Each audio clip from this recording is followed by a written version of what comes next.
بسم اللہ الرحمن الرحیم الف لام میم صاد کتاب انزل الیک فلا يكن في صدرك حرج منه لتنذر به وذكرى للمؤمنين اتبعوا ما أنزل إليكم من ربكم ولا تتبعوا من دونه أولياء قليلا ما تذكرون وكم من قرية أهلكناها فجاءها بأسنا بياتا أو هم قائلون فما كان دعواهم إذ جاءهم بأسنا إلا أن قالوا إنا كنا ظالمين فلنسألن الذين أرسل إليهم ولنسألن المرسلين فلنقصن عليهم بعلم وما كنا غائبين والوزن يومئذ الحق فمن ثقلت موازينه فأولئك هم المفلحون ومن خفت موازينه فأولئك الذين خسروا أنفسهم بما كانوا بآياتنا يظلمون وَلَقَدْ مَكَّنَّاكُمْ فِي الْأَرْضِ وَجَعَلْنَا لَكُمْ فِيهَا مَعَايِشَ قَلِيلًا مَا تَشْكُرُونَ۔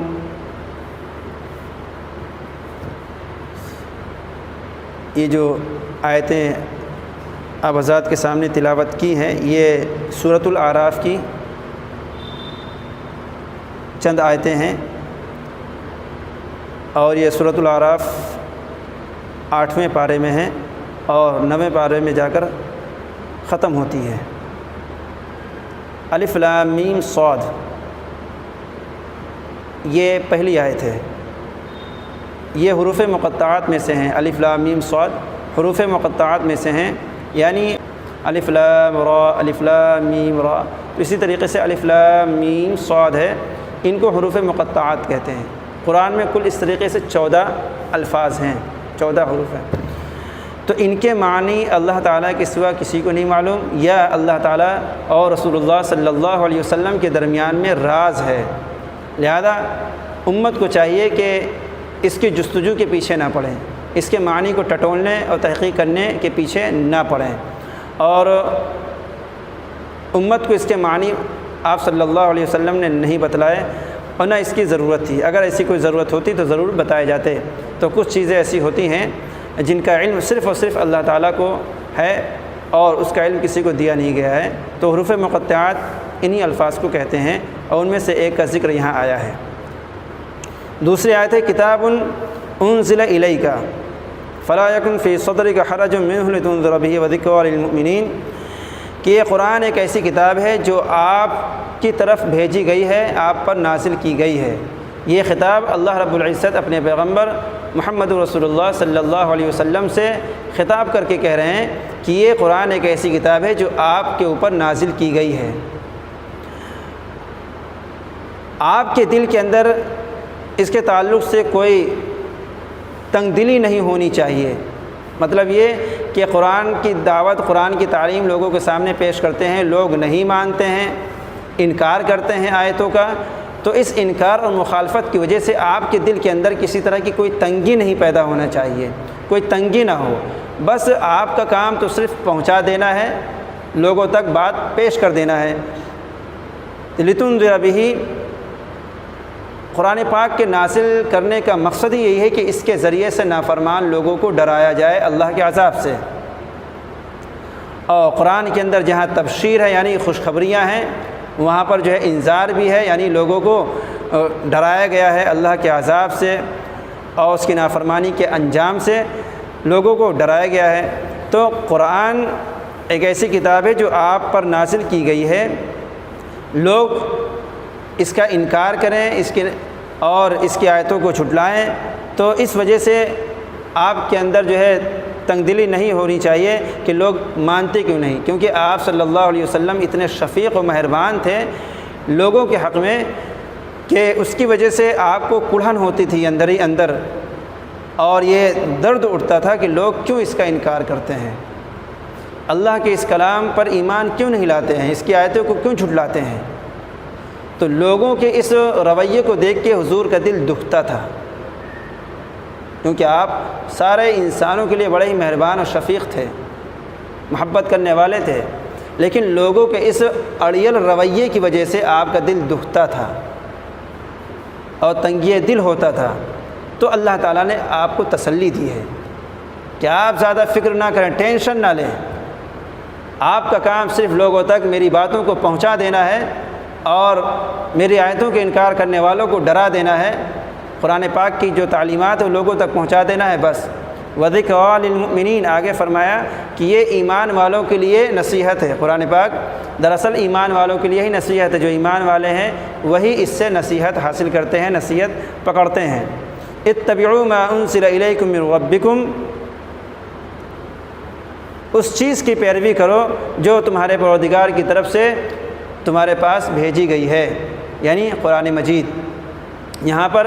عام لوگوں کو خطاب کر کے اللہ تعالیٰ فرما رہے ہیں کہ تمہارے پروردگار کی طرف سے تمہارے پاس جو چیز بھیجی گئی ہے، جو چیز نازل کی گئی ہے، اس کی پیروی کرو، اور وہ کیا ہے؟ وہ ہے قرآن مجید۔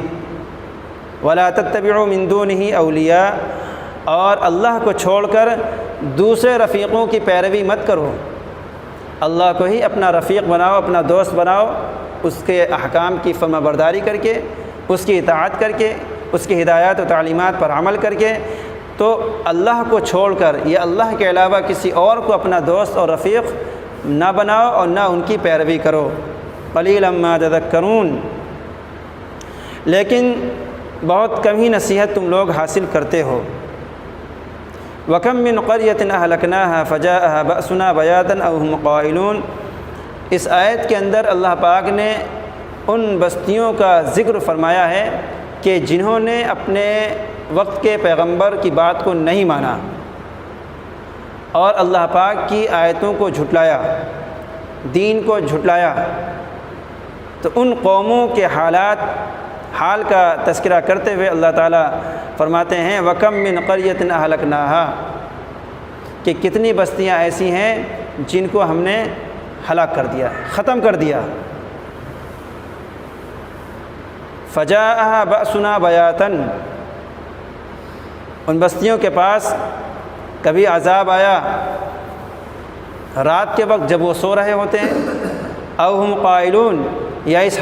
حالت میں کہ جب وہ آرام کر رہے ہوتے ہیں، دوپہر میں کھانا کھا کر قیلولہ جو کرتے ہیں، آرام کرتے ہیں، کمر سیدھی کرتے ہیں، تو یہ دو وقت اللہ تعالیٰ کی طرف سے عذاب کے تھے۔ کسی پر رات کے وقت آیا جب لوگ بالکل گہری نیند میں سو رہے تھے، اور کبھی کسی کے اوپر جو ہے عذاب، کسی قوم پر عذاب آیا دوپہر کے وقت، کہ وہ وقت بھی آرام کرنے کا ہوتا ہے، اور عرب کا جو علاقہ ہے دوپہر میں بالکل سناٹا ہو جاتا ہے، لوگ آرام کرتے ہیں، دھوپ اتنی تیز ہوتی ہے کہ کوئی باہر نہیں نکلتا ہے، یا تو وہ لوگ صبح سفر کرتے ہیں یا پھر وہ شام کو سفر کرتے ہیں، اپنا کام کرتے ہیں ٹھنڈے میں، تو دن میں وہ آرام ہی کرتے ہیں۔ تو ان دو اوقات کا ذکر اللہ پاک نے بطور خاص فرمایا کہ ان بستیوں کو کئی بستیوں کو ہم نے ایسے ہلاک کیا کیونکہ انہوں نے ہماری آیتوں کی تکذیب کی تھی، اس کو جھٹلایا تھا اور ہمارے احکامات کی مخالفت کی تھی اور نافرمانی کی تھی۔ تو یہ حال اللہ پاک نے یہاں پر اجمالی طور پر ذکر فرمایا، آگے ایک ایک نبی اور ایک ایک قوم کا ذکر کر کے فرمائیں گے کہ یہ بستیاں تھیں کہ جن کو ہم نے نافرمانی کی پاداش میں سزائیں دیں۔ آگے تذکرہ اسی صورت میں تفصیل کے ساتھ آئے گا۔ یہاں پر اجمالی طور پر اللہ پاک نے فرما دیا کہ کتنی ایسی بستیاں ہیں جن کو ہم نے ہلاک کر دیا اور ان کے پاس عذاب آیا، یا تو اس حالت میں رات میں جب وہ سو رہے تھے، یا ایسے وقت میں جب وہ دوپہر میں آرام کر رہے تھے۔ فما كان دعواهم اذ جاءهم بأسنا الا ان قالوا انا كنا ظالمين، جب ان کے پاس ہمارا عذاب پہنچا، ان بستی والوں کے پاس، ان قوموں کے پاس جب ہمارا عذاب پہنچا، تو اس وقت ان کی زبان سے یہی نکلا، اس کے علاوہ اور کچھ نہیں نکلا کہ ہم ہی خطا کار تھے، ہم ہی ظالم تھے، ہم ہی جو ہے اللہ کی آیتوں کا انکار کرنے والے تھے۔ پہلے جب پیغمبر سمجھاتے تو سمجھ میں نہیں آتا تھا، جب عذاب آ جاتا تھا تب ان کے منہ سے نکلتا تھا کہ جو ہے ہم ہی خطا کار تھے اور ہم ہی ظالم تھے، ہم ہی اللہ تعالیٰ کی آیتوں کا انکار کرنے والے تھے۔ لیکن ظاہر سی بات ہے کہ ایسے موقع پر اعتراف اور اقرار کرنا کوئی فائدہ نہیں پہنچاتا ہے۔ اللہ کا عذاب اگر دکھ جائے اور اس وقت آدمی اپنے گناہوں کا اعتراف کر لے تو وہ قابل قبول نہیں ہوتا، اس کی کوئی اہمیت نہیں ہوتی ہے۔ فَلَنَسْأَلَنَّ الَّذِينَ أُرْسِلَ إِلَيْهِمْ وَلَنَسْأَلَنَّ الْمُرْسَلِينَ، آگے اللہ تعالیٰ پیغمبر اور پیغمبر کی امتوں کا ذکر کرتے ہوئے فرمایا کہ ہم جو ہے سب سے قیامت کے دن حساب کتاب لیں گے، سب سے ہم پوچھیں گے ان کی ذمہ داریوں کے بارے میں۔ تو فَلَنَسْأَلَنَّ الَّذِينَ أُرْسِلَ إِلَيْهِمْ، ہم ضرور پوچھیں گے، سوال کریں گے ان لوگوں سے جن کی طرف رسول بھیجے گئے، پیغمبر بھیجے گئے۔ وَلَنَسْأَلَنَّ الْمُرْسَلِينَ، اور ہم ان سے بھی ضرور پوچھیں گے کل قیامت کے دن جن کو رسول بنا کر ہم نے بھیجا۔ ہم سے اور آپ سے، سارے انسانوں سے یہ پوچھا جائے گا کہ تم نے اپنے پیغمبر، اپنے وقت کے پیغمبر کی بات مانی یا نہیں مانی، اور پیغمبروں سے ان کی ذمہ داریوں کے بارے میں اللہ تعالیٰ پوچھیں گے کہ آپ لوگوں نے، آپ حضرات نے اپنا کام انجام دیا یا نہیں دیا، میرے پیغام کو میرے بندوں تک پہنچایا یا نہیں پہنچایا۔ یہ اللہ تعالیٰ پیغمبروں سے سوال کریں گے، پوچھیں گے۔ روایت میں آتا ہے، جابر رضی اللہ عنہ کی روایت ہے کہ حجۃ الوداع کے موقع پہ جب اللہ کے نبی صلی اللہ علیہ وسلم کے مشن کی جو دین کا جو اور شریعت کا جو نظام تھا، جو ایک مشن کے تحت آپ آئے تھے، جب وہ مشن مکمل ہو گیا اور عرفات کے میدان میں حجۃ الوداع کے موقع پر آپ نے ایک بہت ہی زبردست خطبہ، لمبا خطبہ ارشاد فرمایا تھا، تو آخر میں یہ بات بھی ارشاد فرمائی تھی، صحابہ لاکھ سے اوپر کا مجمع تھا، آپ نے سب کو مخاطب کر فرمایا کہ بتاؤ میں نے اللہ کا پیغام تم سب لوگوں تک پہنچایا یا نہیں پہنچایا۔ اگر اللہ تعالیٰ میرے بارے میں پوچھے گا کل قیامت کے دن کہ میں نے جو ہے اللہ کے پیغام کو تم تک پہنچایا یا نہیں پہنچایا، تو تم لوگ کیا جواب دو گے؟ تو سارے صحابہ نے عرض کیا کہ ہم کہیں گے کہ آپ نے رسالت کا حق ادا کر دیا، اور جو اللہ کی امانت تھی وہ امانت ہم تک پہنچا دی، اور لوگوں کے ساتھ، امت کے ساتھ خیر خواہی کا معاملہ فرمایا۔ تو رسول اللہ صلی اللہ علیہ وسلم نے فرمایا اللہم اشہد، کہ اللہ آپ بھی اس پر گواہ رہیں۔ تو قرآن کریم میں اسی کا ذکر ہے کہ ہر پیغمبر سے اس کی ذمہ داریوں کے بارے میں پوچھا جائے گا کہ میں نے آپ کو دنیا میں پیغمبر اور رسول نبی بنا کر بھیجا تھا، میرے پیغام کو میرے بندوں تک پہنچایا یا نہیں پہنچایا، اس کا حق ادا کیا یا نہیں کیا۔ تو سارے پیغمبروں سے یہ بات اللہ تعالیٰ پوچھیں گے، اور تمام لوگوں سے بھی پوچھیں گے کہ جو تمہارے پاس پیغمبر گئے تھے تم نے ان کی بات مانی یا نہیں مانی۔ فَلَنَقُصَّنَّ عَلَيْهِمْ بِعِلْمٍ وَمَا كُنَّا غَائِبِينَ۔ اللہ تعالیٰ کو تو سب معلوم ہے کہ کس نے کیا کام انجام دیا، کس نے کیا ہے کس نے نہیں کیا، اللہ تعالیٰ کو سب کچھ معلوم ہے۔ اور سارے پیغمبروں نے، سارے نبیوں نے اللہ کے احکامات کو بہت ہی اچھے طریقے سے، پوری امانت داری اور ذمہ داری کے ساتھ اللہ کے بندوں تک پہنچا دیا۔ ہم سب کا عقیدہ ہے، بندوں نے بات کتنی مانی کتنی نہیں مانی اللہ تعالیٰ کو سب علم ہے۔ آگے ہے، پھر ہم کل قیامت کے دن بیان کریں گے ساری باتوں کو پورے علم کے ساتھ، اور ہم تو کہیں غیر موجود تو تھے نہیں، حاضر تھے اس وقت۔ اللہ تعالیٰ تو ہر بندے کے بہت قریب ہوتا ہے۔ وَنَحْنُ أَقْرَبُ إِلَيْهِ مِنْ حَبْلِ الْوَرِيدِ، کہ ہم تو تمہارے شہرک سے زیادہ قریب ہیں۔ تو اللہ تعالیٰ کو بندے کے ایک ایک عمل سے بالکل پوری آگاہی ہے، واقفیت ہے، وہ علیم ہے، خبیر ہے۔ لیکن وہاں بندوں کے سارے اعمال کو، سارے حالات کو اللہ تعالیٰ بالکل بیان کر دیں گے، اور فرمائیں گے وما كنا غائبین، اور ہم غیر حاضر تھے نہیں، اور ہم تو بالکل تمہارے سامنے تھے، موجود تھے، اور ہم کو جو ہے سارا علم تھا تمہارے بارے میں۔ والوزن یومئذ الحق، اور اس دن یعنی قیامت کے دن جو میزان ہوگا، وزن ہوگا اعمال کا، جو اعمال تولے جائیں گے، وزن کیے جائیں گے، وہ چیز بالکل برحق ہے، سچ ہے۔ والوزن یومئذ الحق، کہ اس دن جو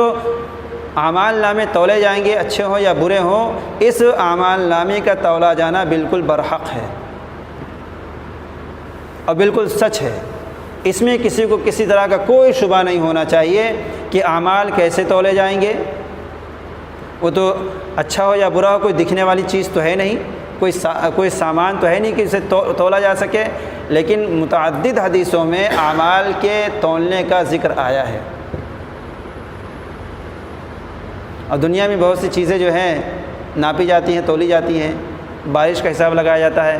کتنی بارش ہوئی ہے، ہواؤں کا اندازہ لگایا جاتا ہے، وہ اس کا الگ میٹر ہوتا ہے، لیکن وہ بھی ایک تولی جاتی ہے، ماپی جاتی ہے۔ تو اللہ تعالیٰ تو اس چیز پر قادر ہیں، اور وہ بھی جو ہے انسان کے اعمال کو تولے گا۔ اور آپ لوگ حدیث میں سنتے ہیں کہ قیامت کے دن جو ہے ایک پلڑے میں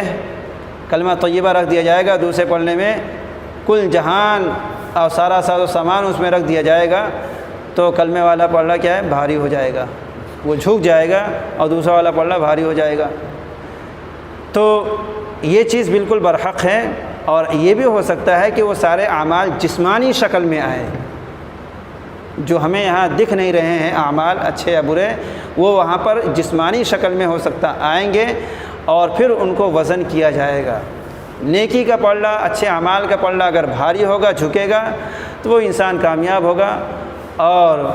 جس کے گناہوں کا پلڑا جھک جائے گا یعنی زیادہ ہوگا، تو وہ انسان جو ہے ناکام ہوگا۔ آگے فرمایا اسی کو فمن ثقلت موازینہ فاولئک هم المفلحون۔ تو جس کا نام اعمال کا وزن زیادہ ہوگا، پلڑا جس کا بھاری ہوگا، وہی لوگ کامیاب ہوں گے۔ ومن خفت موازینہ فاولئک الذین خسروا انفسهم بما كانوا بآیاتنا یظلمون۔ اور جس کی میزان ہلکی ہوگی، جس کا پلڑا ہلکا ہوگا اعمال نامے کا، اچھے اعمال کا، فاولئک الذین خسروا انفسهم، تو دراصل یہ وہ لوگ ہوں گے جنہوں نے اپنا نقصان کیا دنیا میں، غلط ماحول میں، غلط صحبت میں رہ کر، گناہوں میں پڑھ کر انہوں نے خود اپنا ہی نقصان کیا، اور اس واسطے کہ وہ ہماری آیتوں کا انکار کرتے تھے، آیتوں کا انکار کرتے تھے اور نافرمانیوں پر نافرمانیاں کیا کرتے تھے، تو اس طریقے سے انہوں نے اپنا نقصان کر لیا۔ اور یہ نقصان ظاہر سی بات ہے دنیا میں نہیں دکھ رہا ہے، قیامت کے دن یہ چیز دکھ جائے گی۔ اور کبھی کبھی اللہ تعالیٰ دنیا میں بھی دکھا دیتے ہیں، جیسے پچھلی امتوں کے ساتھ ہوا کہ جنہوں نے اللہ کی آیتوں کو جھٹلایا، اس کے احکامات کی نافرمانی کی، اللہ تعالیٰ نے انہیں دنیا میں ہی رسوا کیا اور عذاب دیا۔ وَلَقَدْ مَكَّنَّاكُمْ فِي الْأَرْضِ وَجَعَلْنَا لَكُمْ فِيهَا مَعَائِشَ قَلِيلًا مَا تَشْكُرُونَ۔ اور ہم نے یہ سارے انسانوں کو خطاب کر کے اللہ تعالیٰ فرماتے ہیں، اور یقیناً ہم نے تم کو زمین میں رہنے کے لیے جگہ دی،